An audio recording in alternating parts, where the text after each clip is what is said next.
at them, and yeah, they should be a lot more comfortable, and it definitely showed in the last game that they played. Well, it looks like we're ready for the pick and ban, so I'll let you guys take this one away and talk us through it. Yeah, sure thing. So, I mean, we're seeing the mid lane bans come out early. Again, no surprises. Talia being banned against exceL is pretty much, you know, almost a must ban at this point. Corki being banned against Khan, essentially the equivalent, other way around. Camille being taken away from Artorias as well. You know, we've talked about these all before. I'm not expecting anything too different. Pretty not generic imagining, so far. not imagining Israel's going to be banned either, are we? That's kind of. I'm just trying to think of like what crazy bans would you if you're really worried about a game 3, what might you go for? But truthfully, no individual pick has been devastating.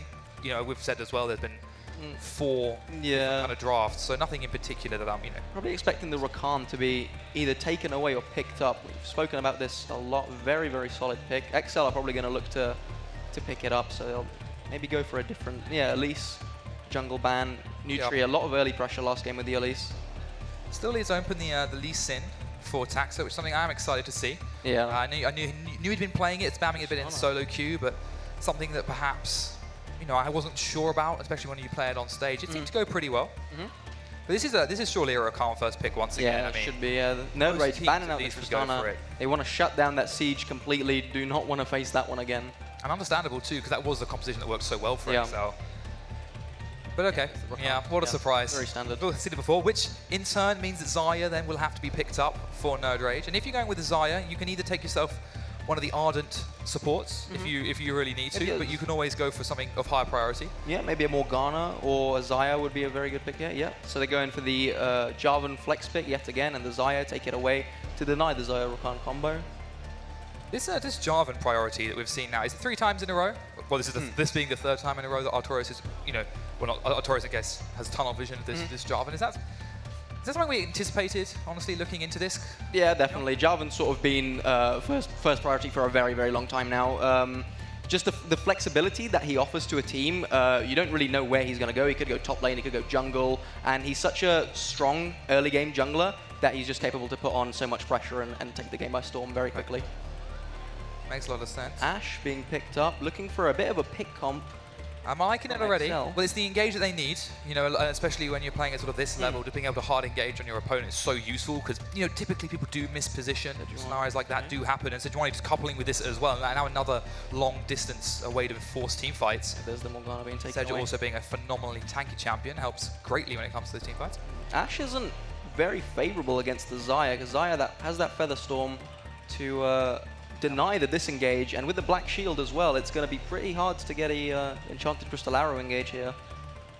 Of course, they do have the Glacial Prison of the Sejuani and the quickness from the Rakan engage. Yeah, this is the Morgana though that you were suggesting is picked up into the Rakan in general, right? So it just happens to also help against Sejuani Ashe. Yeah. It's obviously, I mean, a fantastic pickup here, and I'm happy to see that Prosper still plays it, because, you know, we've all talked about it a lot, but I haven't seen Prosper play it yet, I don't think. God, look at all these mid lane bans. Yeah, that you have to do it. Yeah.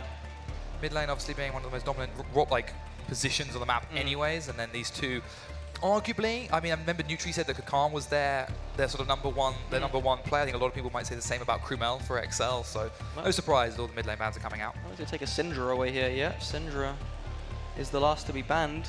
Not an awful lot left on the mid lane table. Maybe a Cassiopeia potentially. Yeah. Well, Victor still available. Victor's still available. Yeah, we've seen exceL play Victor. Yeah. Ziggs was removed, wasn't it? Yeah, of course. Something you do to ban away nowadays. Well, I mean, nowadays into exceL. Are we going to see a LeBlanc? We are going to see a LeBlanc here.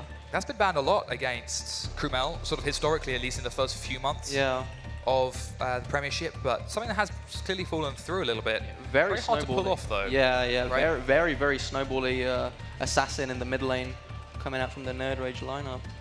Does it synergize well with their combo? Just looking at it already, we'll pretty touch on the comps a little bit later, but they have a bit of pick potential coming out already that Morgana provides. They kind of have a tank in the Jarvan if they want to look to team fights, but LeBlanc to me has always just been one of those I'm going to solo carry the game kind of champions, and then when in doubt, split push. Usually, yeah, exactly. That's what I was going to touch on that. Usually LeBlanc would be seen in a 1-3-1 composition. Jarvan would complement that pretty well. You could put him in a bot lane. LeBlanc with teleport could go in the top lane. You could put the 3 in the middle. The Xayah Morgana will be very, very safe from the engage. You've got the Black Shield, you've got the Feather Storm.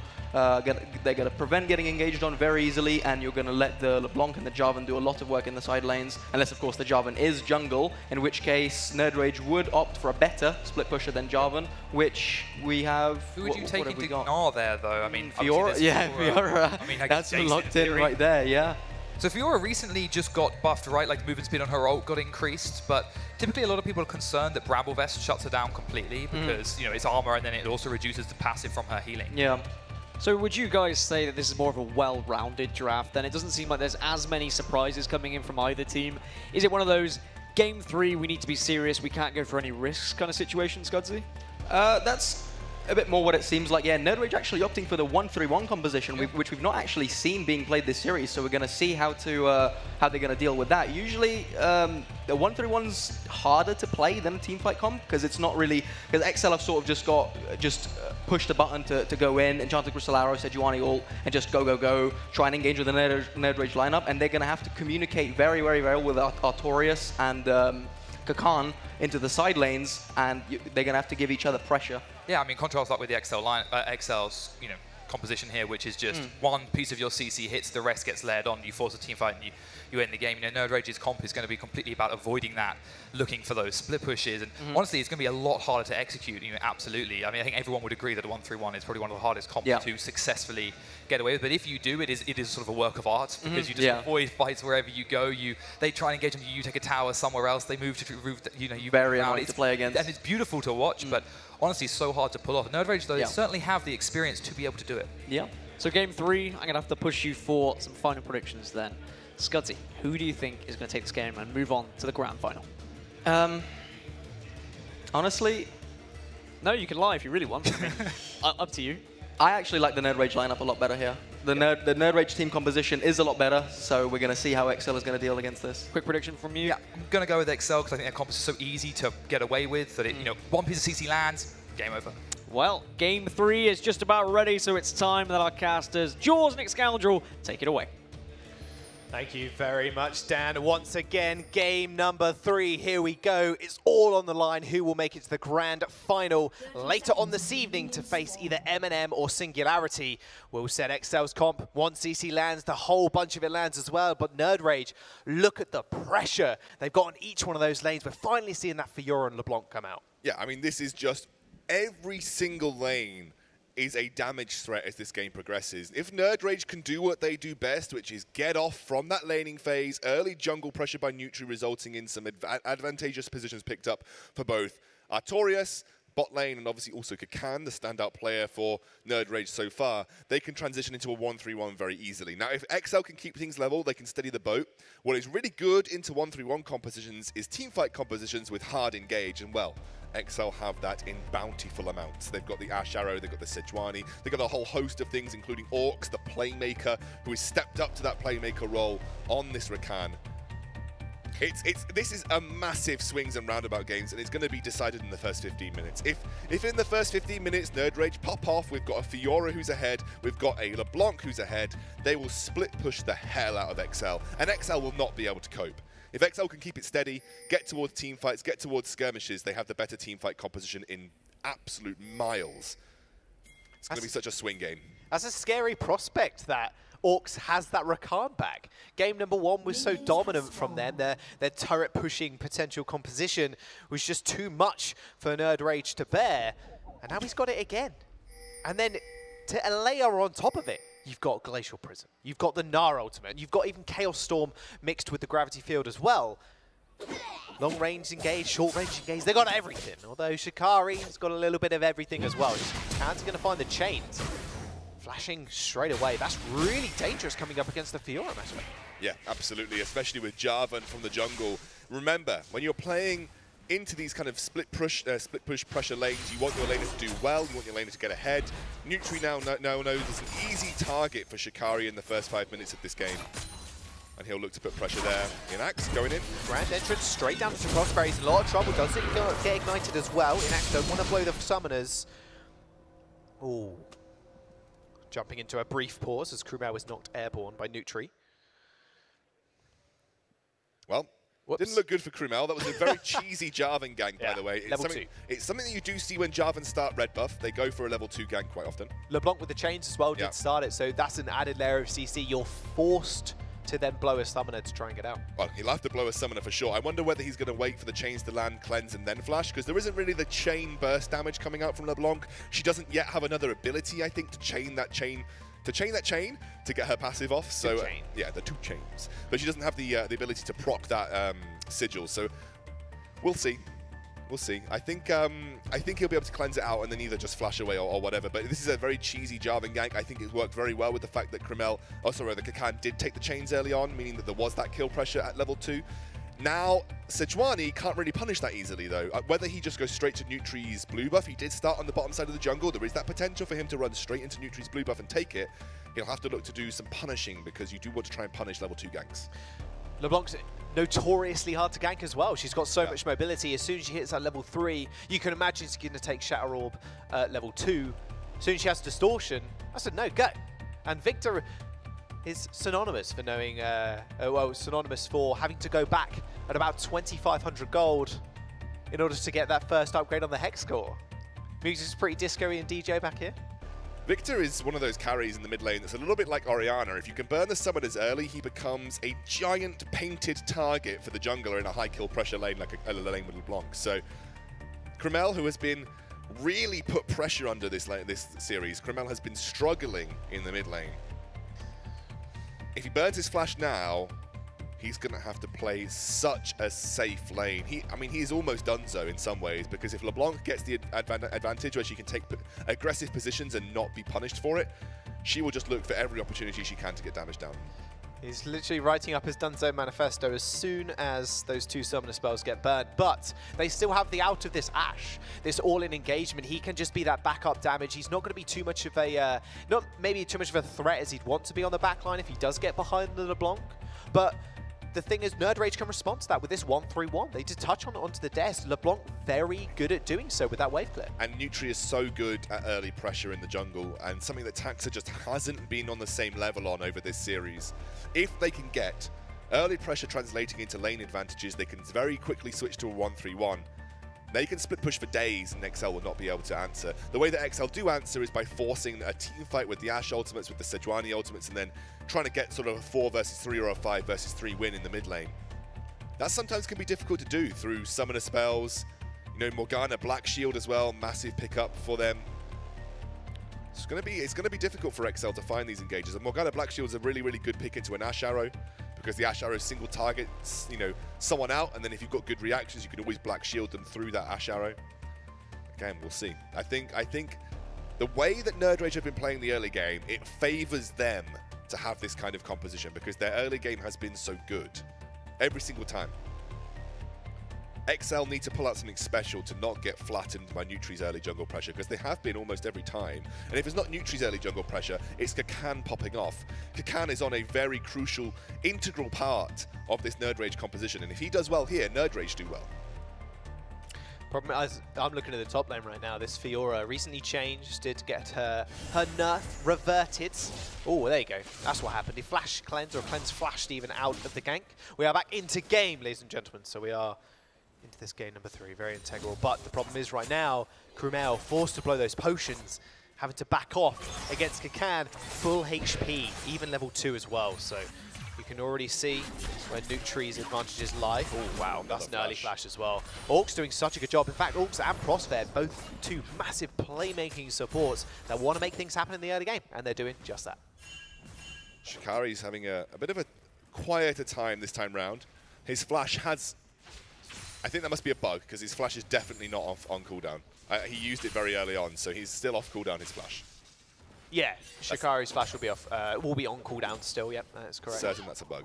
Yeah, it's probably off cooldown. Maybe 5:40. 4 to 5 minutes, something like that. Yeah. 5:40 probably around that mark. It'll be off cooldown again.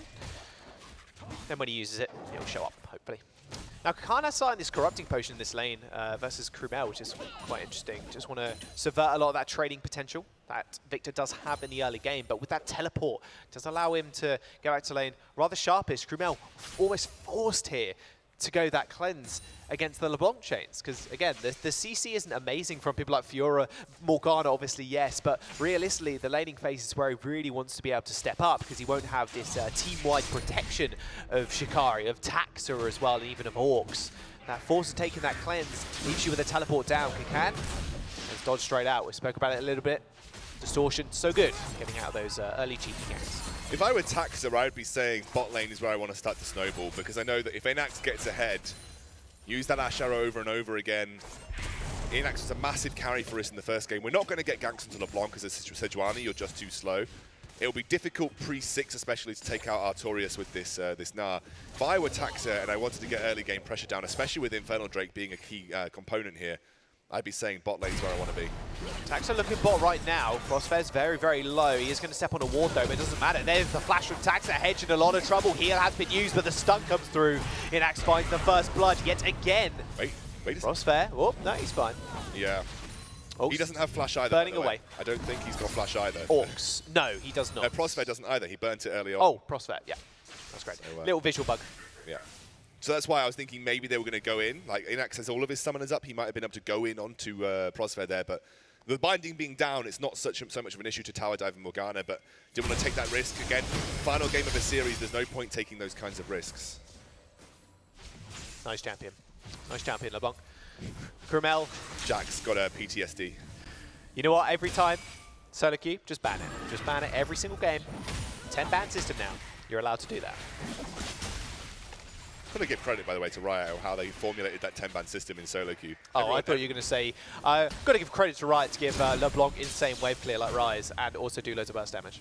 No, I was going to say I really like the way that their 10-ban system works in solo queue, but Same. Close enough. Close enough. Well, at the moment, it's just all supports, right? It's just 2 Gianna bans, 2 Soraka bans, 2 Lulu bans, just in case. I just like the way that everybody gets to choose, and even if there's duplicates, it doesn't really matter. Oh, boy. Khan taking a fair bit of damage here as well. Crewmail actually taking Defiant Touch instead of the Thunderlords. Yeah, it's just wants to later game-orientated Victor right there. Just if you can land a Death Ray in the late game, it's just huge amounts of damage that come out from it. He's going to be careful as Kakan heads back to base. He's going to pick up some AP, get behind him, really start to churn that damage up. In the bot lane of exceL, look at the CS advantages starting to gain. Now taking another large chunk of damage. He has no control over this lane now. He has got cleanse back up, but that flash, I mean, he can't play anywhere nearly as aggressively. He had to pick up that null magic mantle as his first back item. He's even run out of potions again now as well. Kakan going for that Hextech Gunblade build we see more often than not now on the LeBlancs. Added slow, a little bit of extra burst damage as well. Those basic attacks trading a little bit more favorably. He's got a huge wave pushing towards him. He's already ahead in CS of Crumel. He's actually going to try, I reckon he's going to try and hold this for as long as possible because Neutri will be looking to hang around after that red buff and come straight back towards that mid lane. Really good use of the mid lane wave by Kakan because I think they're going to try and punish Crumel before that flash comes back up available. I mean, this happened in game number 1. Taxa may be looking for a interesting way into the lane. Doesn't have Glacial Prism available, and I think, yeah, Kakan did actually spot him on the minions. So we'll end up back it off.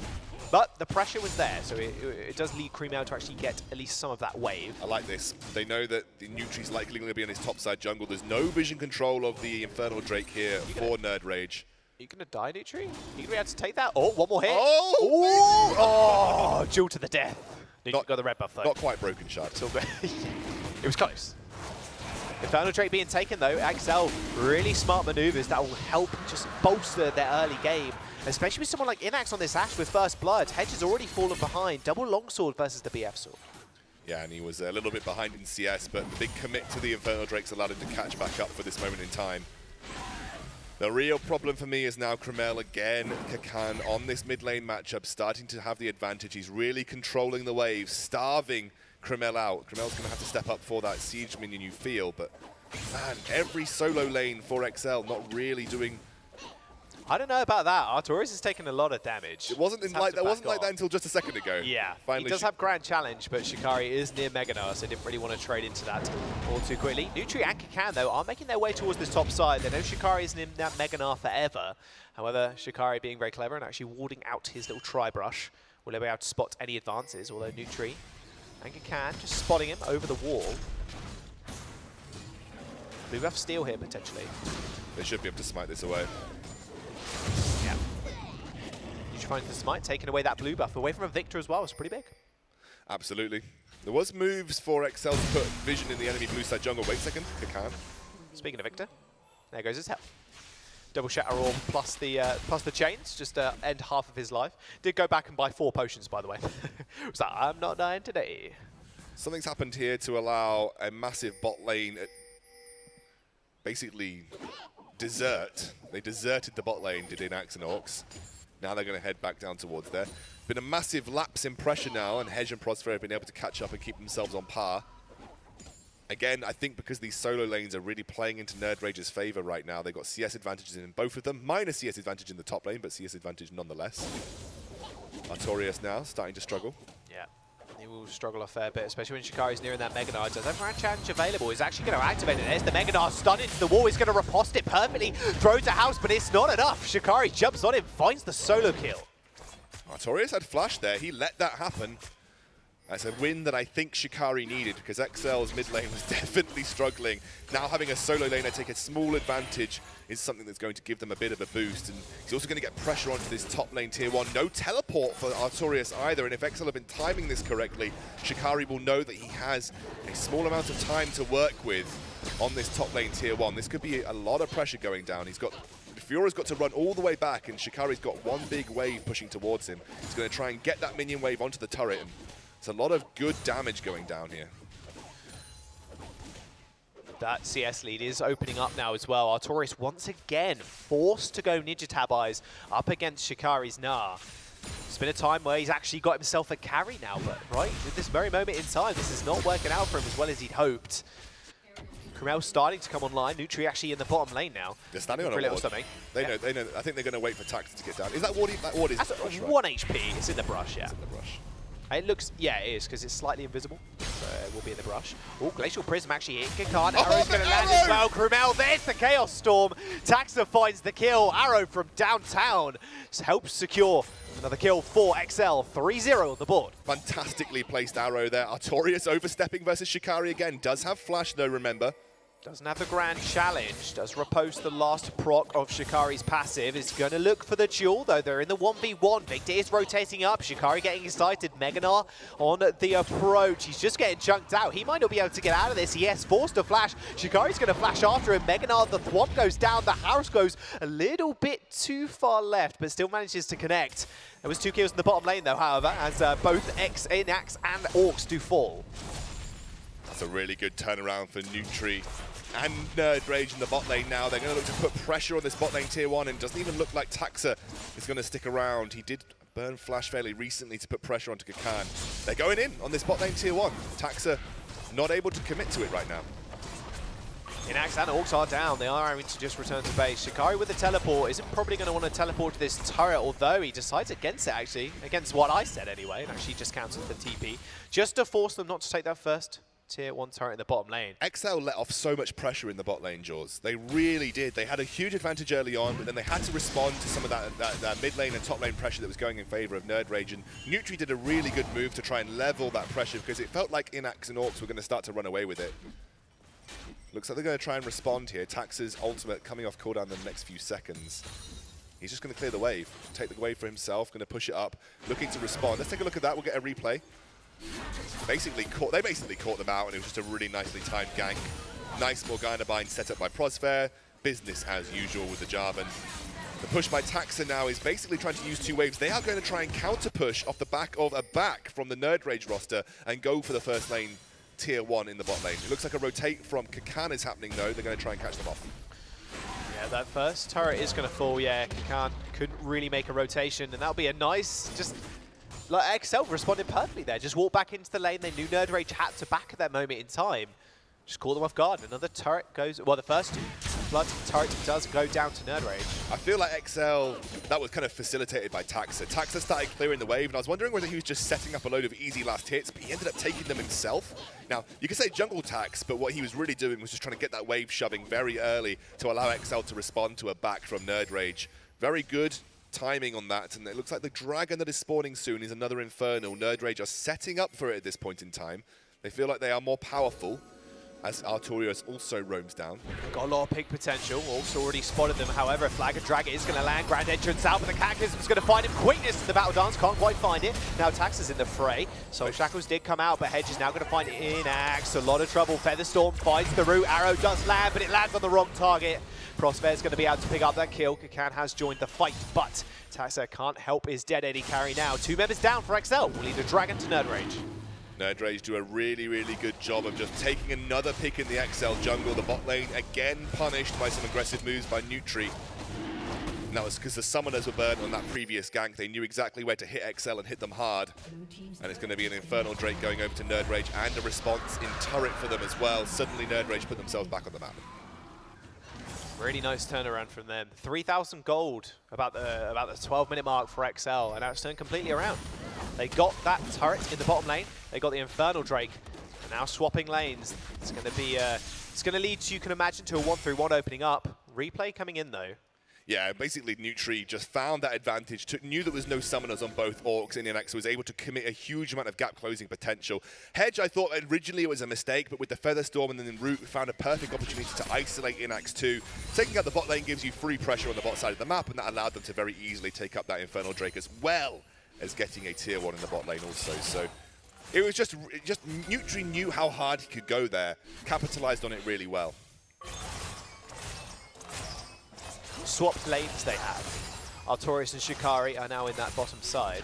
No teleport for Artorias at the moment. Tax is going to be here. Glacial Prism is available. It's going to get used, but it doesn't matter. Grand Entrance straight onto Prospect. Inax's damage a little bit too much to bear. It's going to get ignited. However, Hedge is flashing backwards. Is going to be able to secure the kill. That's a 1-for-1 trade. nerdRage stepping a little bit too far forward. Cremel's here. Does find the kill. Taxa ends up securing it. And Gravity Field doing a lot of damage, well, a lot of work even, as newtRage is forced to back off. A 2-for-1 in the end as Crumel made their proactive play and rotated top. Gotta say, very impressed with how Hedge played that in the end, but 2 kills resulted in exceL relieving some pressure on their bot lane. Doesn't result in a net neutral objective gain, however. I think they were ideally looking for everyone to survive so they could use the wave to push onto the top lane tier 1, but all it has allowed them to do is for nerdRage to put pressure in this mid lane. And you can see Artorias also with the Tiamat now starting to shove in Shikari, who seems a little bit restrained in his approach to dealing with Artorias on a 1v1 basis, I guess due to the lack of vision that they have up towards that Tribrush and Dragon River. It's the ultimate from Kakan that baited Taxa, or the clone from Kakan that baited Taxa in. Now exceL, they are playing towards their win condition, which is this pick potential. Or this pick composition, I should say. newtRage trying to look for something a little top side. Orcs will spot him out. He's going to blast cone his way out of the fray. Kakan yet again. Oh, hang on a second. He's going to use that colours. Here comes the Gravity Field. Tax is going to be here to respond. Artorias actually made his way towards the mid lane as well. Crossfair is over the other side of the wall, but the binding will only just tag Crumel if he does end up hitting. He's now at that point in the game where he can clear waves fairly consistently against Kakan, so he's going to be a little bit more safe. But this pick champion that is the Ashe right now only let out 1 arrow for the moment in time. You can imagine you wanted to see a little bit more from him as the game goes on. He's just not really had the chance to use it. Vision from exceL has been pretty poor, and it's why you can see that they are playing so defensively. The vision from nerdRage is really, really good. They've got a great vision line in the enemy side, blue side jungle, which allows them to freely rotate between mid and top lane, knowing exactly where exceL's movements are. They're also going to get that Rift Herald, which... Oh no, not yet. I thought the Rift Herald had been summoned for an instance, but it hasn't yet been taken. So exceL looking to capitalize on this and try and take it for themselves. A nice rotation by exceL, forcing Hedge to actually clear that wave. Tax is going to be here too. He's going to find that spike to secure it. So beautiful rotation. Despite the vision control from nerdRage, they weren't easily been able to respond. However, speaking about responding, Artorias is going to send a letter to that bottom lane. He's going to be chunking that tier 2 turret down.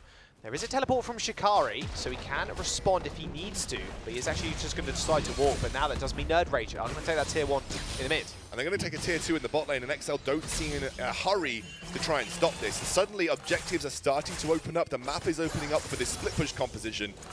And exceL just don't seem to know what to do. You can see here Cremel in the mid lane. Kakan, I think this is a kill that Kakan actually picked up. Yep, picks up the kill onto Cremel, and that allows him to get onto that mid lane tier 1. Again, Cremil struggling in this matchup against Kakan, who has been a standout player. Top lane tier 1 starting to open up. exceL unable to try and find these team fights, Jaws, which, you know, the analysts on the desk and, you know, we kind of agreed, this is a team fight orientated composition. The way that you beat split push is looking for engages, looking for team fights. And now that that mid lane tier 1's down, we will start to see this 1-3-1 open up eventually. Well, this all harks back to nerdRage's fantastic early game macro.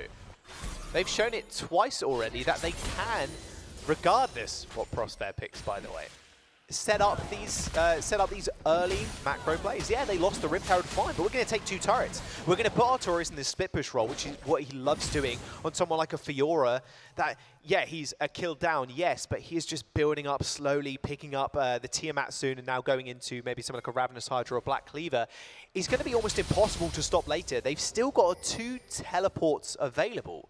And they can now set up this 1-3-1, which they so do love. And the problem I see for exceL right now, if they lose this tier 1 in the top side, and you can see what Tax is doing now, just trying to just alleviate a lot of that pressure by sitting in this bush, nerdRage are going to have a whale of a time now, just out-rotating exceL. When you pick up an Ashe, a really good thing to be able to do is use her arrow on cooldown, search for engages over and over again. It is now coming off cooldown, but you've got to remember that Black Shield from Morgana is a really good way of shutting that down. Taxa's waiting here, maybe looking for the Glacial Prison. Yeah, Orcs looking like he wants to go in. Grand Entrance is going to be able to pop in. Featherstorm comes out, and it's going to be a nice route onto Taxa, and a binding as well from Prosper to stun him up.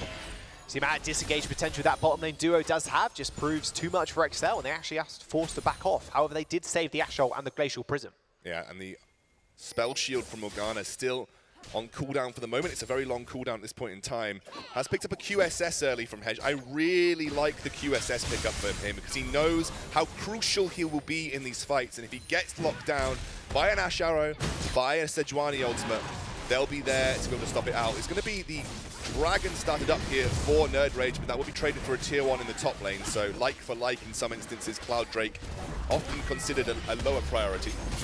They just got the turret down, but I believe Harriet the Herald actually just finished it off, which means she won't do a full amount of damage the first time she strikes a structure on this second tier turret. If she actually does reach it, I believe she's going to. Still a lot of damage down on that tier 2, yes.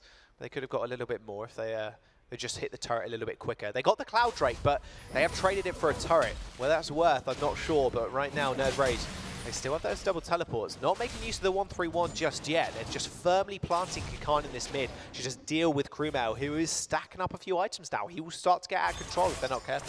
One worry for me, personally... Ashe Arrow comes in, instantly cleanse. That was a Captain Jack-like cleanse. However, a second Grand Entrance flash away. Here's the Queen, his son's up too. Shikari teleporting in as well. Edge goes really low. Inax can solo him out, and Crossfire ends up falling as well.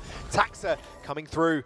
Picks up the 2-piece, but Artorias yet again just pushing this top side, bottom side. He's doing exactly what a Fiora is supposed to do. They're going to go for the Baron here. That's the only play I think they could have made to capitalize on a double pick.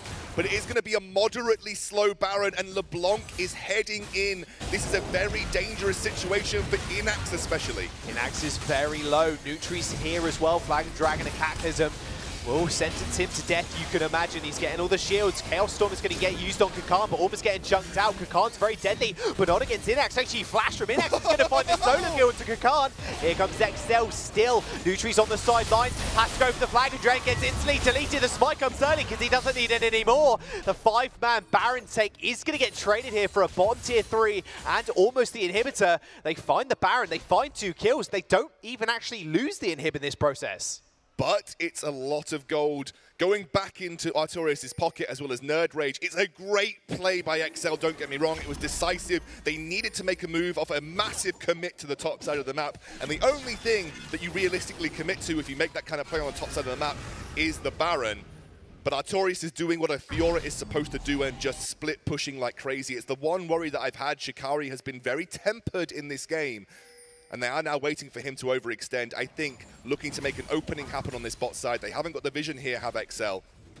There are 4 members in this bottom side right now. Shikari's in Mega Knight. He's going to get jumped on. Grand Challenge. He's going to flash away. Artorias flashing after him. Hasn't got too much mana, but look at that Grand Entrance into the Queenness. Arrow's going to come through. He's going to miss the Xayah, but I'm not sure it's going to matter. Taxa just cuts him down. Prosper and Orcs just battling out support combat. Taxa didn't need to help. They had it in the end. That's a double kill for him. Artorias went down as well. exceL still have the Baron, but they're just marching 4 members down the bottom lane now. There was no vision control, which has usually been so good from nerdRage in the red side jungle of exceL. And what this has meant is that they basically got caught out at their own game. They were looking to catch Shikari out, but Artorias, and they got the Gazalt. They got played at their own game, and exceL capitalized and counter-ganked so well. Kakant here over the wall does use that distortion. It almost instantly kills it, but the Glacial Prism was good. Cataclysm just locks Nutri in place, and now it's a 3v1. Kakant's over the wall, distortion's over, but can't quite find the kill. Inax finds him, arrow over the wall. Inax finds another one. Shikari is on Artorias, doesn't quite find the Mega Gnar ultimate, but regardless of the fact, Kakant lays bare. Nutri's down, and exceL pushing towards mid-tier 1. And exceL playing the composition that they need to. They find these teamfight engages. The best way to deal with a split push composition is drag them into skirmishes, drag them into teamfights, and with Baron they are going to push for an inhibitor turret and maybe even the first inhibitor of the game. I criticised his arrows earlier, but now he is on point. Every single arrow is hitting. The base has been cracked. exceL decide to back off from that inhibitor. Artorias was from round the sidelines, but still cracking that base is important with a little bit of time left on that Baron as well. They could even do a little bit more. They've even made use of this Baron. You can see here, really good protection. The Glacial Prism was absolutely perfect, and you could see Kakant didn't know where to position, couldn't find those picks that he needed to, and look at this arrow, fantastic. They thought they'd caught out exceL, but again, exceL, you can see they've got good vision control of the blue side jungle from nerdRage. nerdRage had no idea that rotation had taken place, and I think exceL knew that by overextending a double, a squishy lane in the mid lane, you're going to get punished for it, and they were ready to try and be there for that punish. The 1-3-1 now opens up, finally, at 25 minutes into the game, but 7k gold down. This is not the position that you want to be in as a 1-3-1. Not at all. Artorias, maybe he was looking for a little bit of Nutri there. A little bit of Shikari, even as Nutri is just actually recalling in the brush. Just trying to chunk down the Baron minions, but it's very hard at this moment in time. And then now, a 1-4 split push is opening up for exceL. Baron Rev has ran out, mind you, so they won't be having those Baron buff minions to aid them in their quest to take the base. Now, the Kakant is off to the sidelines. They still have this ability to blow a single target up, but the problem is there's just too much protection for Inax and Crumel, something I've said a couple of times now. They're just more than happy in the backline. Orcs is there for protection. He's got Battle Dance he can use twice. The quickness, everything about Rakan is so good, and you wonder why they had it banned away. He can't from over the wall. He's going to get his spell shield pop, but they're just more interested in this turret. Teleport from Shikari in. Beautiful route actually comes through from Hedge, but they're just focusing the turret for the meantime. I like what exceL are doing. They're trying to force the issue, but they're doing it in a very haphazard way. Artorias is not going to be drawn back from a sort of a lackluster attempt at a siege. You got caught out there. You actually got forced back from the turret yourself. So it was a net win for nerdRage. But what they are doing is the right idea. And with Dragon up in 7 seconds, exceL are going to quickly barrel over to it. And again, these are more team fight scenarios that they are trying to drag nerdRage into. This is how you beat a split push composition. You make it very awkward for them to stay in a split push scenario because you are getting lots of stuff as a unit across the map. But they are actually stopping the 1-3-1 and forcing nerdRage to go into a 1-4, bringing LeBlanc to defend these kind of objectives like the towers. So I think they have the right idea. They just need to be a bit more precise with the execution. nerdRage doing what they need to do, though. Artorias split pushing, that's what Fiora does. Literally has no other role in a team game. She literally just split pushes, and Artorias is doing that. So we give him credit for where credit is due. nerdRage can't rely on their early macro anymore. We have 25 minutes into the game. There's a 6,000 gold lead in it for exceL right now. And nerdRage, they're not falling apart at the seams, but they will now. Hedge with a perfect cleanse. He's going to be able to get away with a flash. Orc trying to chase him, but now Nutri's on the front line. Kakant's actually on the back, just trying to pick off one member of exceL, but just can't quite find it. They force so many summoners out of the AD carry. They're just forced to actually just go to this inhibitor. They're going to be able to take it out. Prospere can't do much either. He's got Flash Soul Shackles, but it's just no damage follow-up. Kakant can't find his way into the fights. And that is the base now completely cracked. A Baron up in 1 minute. Yeah, and again, Baron is another objective where exceL are going to bring nerdRage into a position where they have to answer. I love what Artorias is doing, though. He is generating pressure on the bot side of the map. He is threatening the bot lane inhibitor, and that is bringing exceL down to him. It's going to limit their potential to go for this Baron easily. Taxa might even be caught out. Look at this, though. Artorias might get an inhibitor here. Artorias doing Artorias things. Just trying to take the inhib. He will be able to secure it. They're actually stopping the recalls here. Orcs is the only one that actually got back. Is going to be able to secure that wave, but that does stop an immediate Baron. It was up in 30 seconds time, so they had a little bit of time to play with, but nevertheless, Artorias does have teleport available to him soon, and you can best believe he's going to be topside. Artorias managed that wave and the timing really well. He knew that Baron was up on the cards in roughly a minute's time. He started that push through the bot lane, knowing that if exceL immediately tried to capitalize on Baron, they would lose the inhibitor. exceL ended up getting the worst of both worlds and went and lost the inhibitor and might not... Whoa. Crossfair, what are you doing over there? Actually, he's forced to flash away. And blowing the blast cone as well. That could be pretty critical coming up to this Baron. exceL are instantly going to start this. They know Artorias is down the bottom side here. They're going to spot him on some wards. Shikari doesn't have teleport either. But look how fast this Baron buffer is going down. This Baron is going down. Orcs comes over, does take a little bit of damage. nerdRage could go for a steal, remember. You have to be careful of that. Artorias still split pushing. Baron on about 3.5k HP. exceL very reluctant to actually take this all the way just yet. Khan is going to use that in. exceL is going to go for it. They are going to get the smite away. nerdRage finds himself out of the pit. Does use that flash away. But exceL, they secure the Baron. nerdRage trying to maybe pick someone off, but they are in a 3v4 situation with Ash Arrow not being available. Glacial Prism is going to land. nerdRage's in a lot of trouble, but Khan in the backline. Anax flashes after him yet again, but look at Orcs. Straight on the backline on Hedge. Use Featherstorm and the Cleanse already. Hasn't got Summoners, but they do manage to find the route. There comes nerdRage, but they find the kill on Prospere regardless. Chaos Storm's going to find him. Crewmel's reached late game. There's the triple kill. They trade in the base, and this could be exceL ending the game. They've got 4 members available. Kakan's the only member alive. The minion wave's there for them with Baron. nerdRage, they might have just lost this. Inax's arrows coming up very shortly. Should Kakan try and make a play, it could be very dangerous. It's going to have to be a hero defense from Kakan, but exceL are barreling down. They're going for the Nexus turrets. They're going for the base as well. Kakan try all his might. He just cannot find the damage. He's going to get taken out. exceL find the ace. They find the base, and that will be them going towards the grand finals later today. The life buff came strong. They've done it. 2-1. nerdRage crumble. exceL played their win conditions. There was a moment in the mid game where it